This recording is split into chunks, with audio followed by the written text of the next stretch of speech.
Welcome to Nintendo Ninja News. I'm your host, Chris Tices. We're here to talk about reviews and crunch time. Now, I am a small YouTuber, as you know, just over 1,000 subs, and I get review copies from publishers, dev teams, and things like that. So they're mainly like, um, as you would say, games, indie games and sort of middle tier games, not your triple A games like Nintendo and that.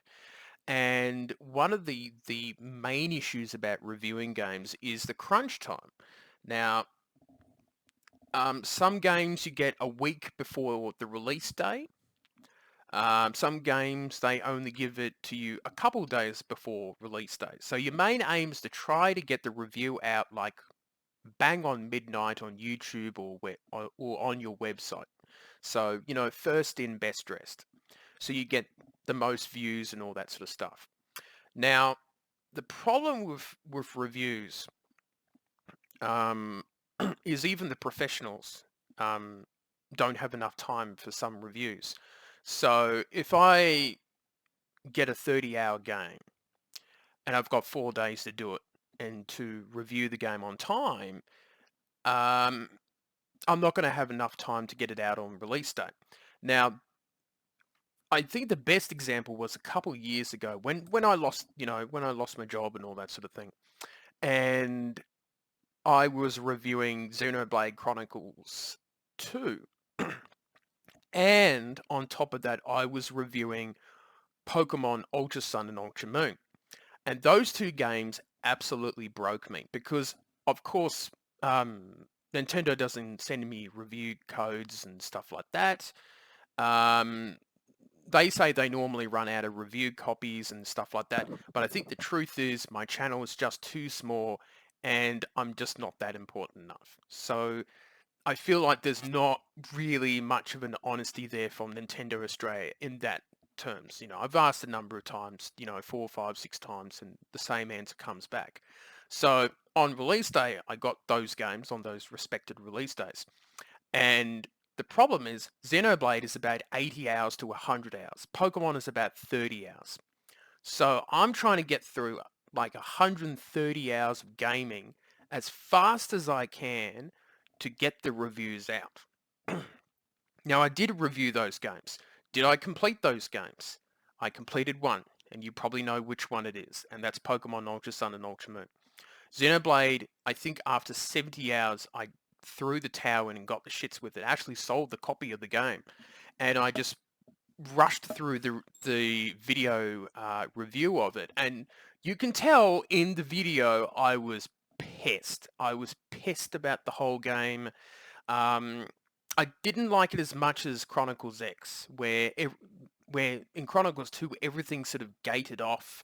It took a long time to get through. It's a long game. These games take a long time to get through. It's the nature, role play games. And during the review, I was pissy, I was annoyed, I nitpicked on everything, and it wasn't my best moment on camera or to do that sort of review.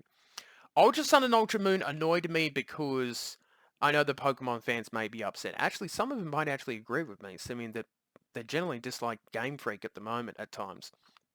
But Ultra Sun and Ultra Moon is basically carbon copies of Sun and Moon. Yes, there are some changes and all that sort of thing, but when you put it down to a nut, just reduce it down to a sentence, it's pretty much the same game. There's some tweaks and changes that I didn't mind, but you're pretty much buying the same game.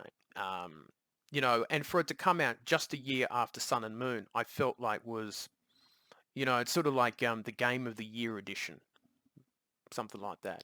So I was pissy that I pretty much bought the same game and I was playing through pretty much the exact same game that I felt, and Xenoblade was just way too long and too frustrating to play. So that was one of the annoying things about that. I was very upset doing those two games, and I think that taught me that um, it's best not to try to rush through games and try to get them done by release date. And that's the problem with crunch time. Now, I'm not a professional. I don't get paid to do this. So, if I was given let's just say Nintendo sent out the Pokemon game a week early and I was getting paid by a big, IGN or, Press Start, Australian, or Nintendo Live, for example, then I would be able to, review the games in time and have the time during the day to do that. But, I've got things to do during the day and job hunting and dealing with mental illness and things like that. And trying to do these big games is very, very hard. So my reviews are a bit like Jim Sterling, sort of Jim impressions. I try to play through it as much as I can, but I think I get to a point where I'm sort of like, okay, I know what the gist of the game is. I have a fair idea where this game's probably going to go, and I can pretty much give people a good vibe about what the game is and that sort of thing. So it's a bit like, just having a conversation with your friends and go, oh, what do you think about that game? Well, it's got this and this and this, and, I like this and that, but, this and that is not that great.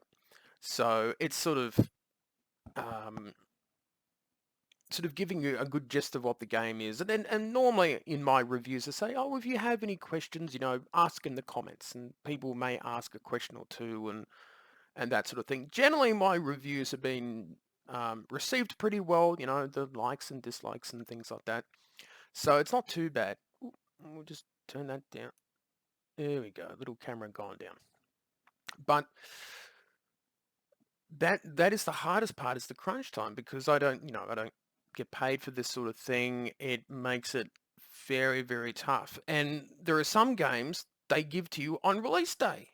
I'm like, I don't have a fucking time stone or a TARDIS or a time machine. I can't go back a week and try to review a 30-hour game. Now, there was one game that I've been trying to review.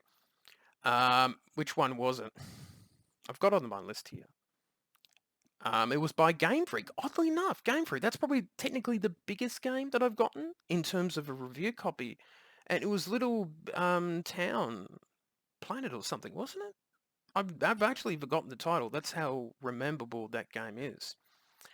Yeah, Little Town Hero. And I started playing it. I'm like, okay. And then I started looking at the mechanics, because I was given it like, maybe a week beforehand. I don't know, a week or less.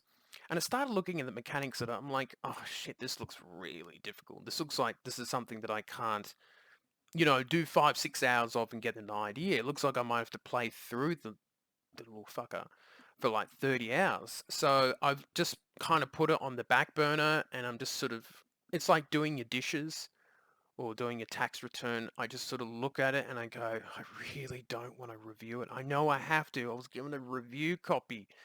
Uh, so, and that was tough. But there are some games that are fun to do, like the Goose Game, Untitled Goose Game that I got. That was a fun game. I did not expect to get a review copy, because I think I reviewed it. Yeah, it came out after I got the review copy after the game came out. And I thought, oh, well, I asked, may I have a copy of it? I'm Australian, you guys are Aussies, mate, bro, give us a review copy, we'll support each other. I like to do that with the Australian devs. And I got it, and I was like, oh, this is pretty cool, and I went off and reviewed that, and that was good fun. And there's been other games where you get given like 2 days to do 30 hours of gameplay. I'm like, that's just not possible. And I think some of them do it on purpose, because maybe they don't want the reviews to come out, um, too early, or just right on the release date, because maybe the game isn't as good, and they get a little bit worried about that.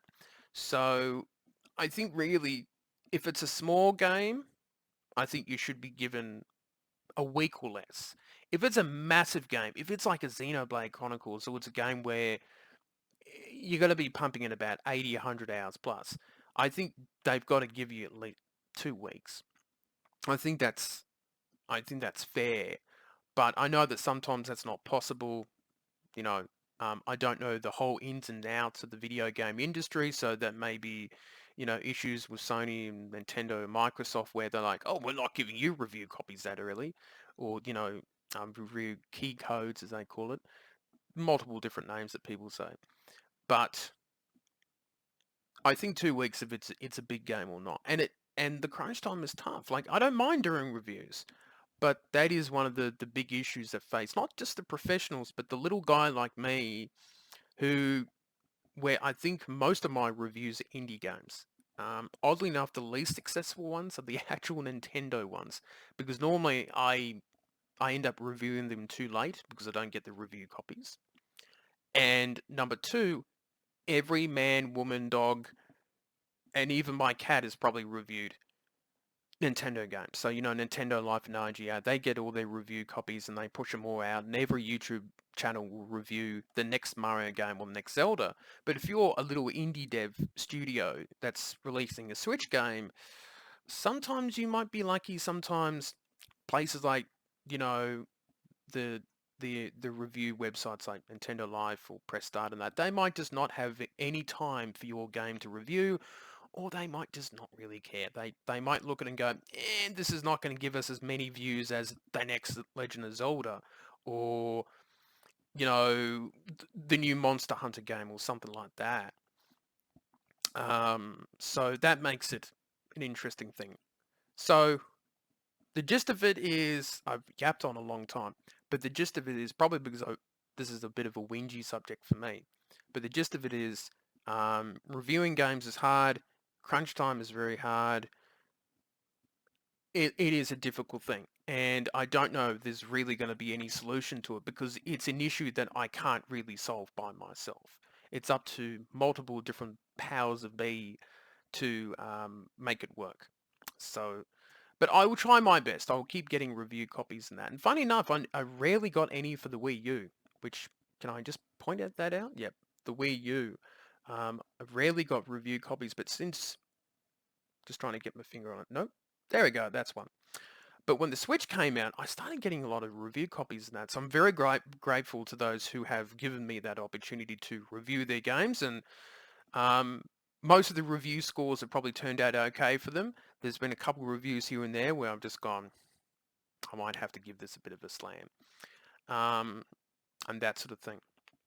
One last thing I think for reviewing games, certain genres I think is harder than others.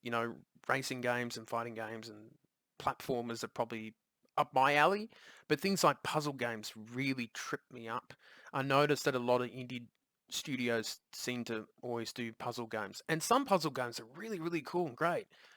But I'm that type of guy where either a puzzle game I can get through pretty well and I understand it, or there's games where I just sit there and go, oh shit, I've only been playing it for 10 minutes. I'm completely stumped. Do I ask the dev team?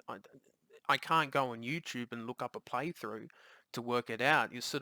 Sometimes I've gotten really stumped in games where I've gone, oops, this is going to take a little longer. But I'm going to shut up talking, and that's going to be it for me. So that's it for me, and I'll see you next time.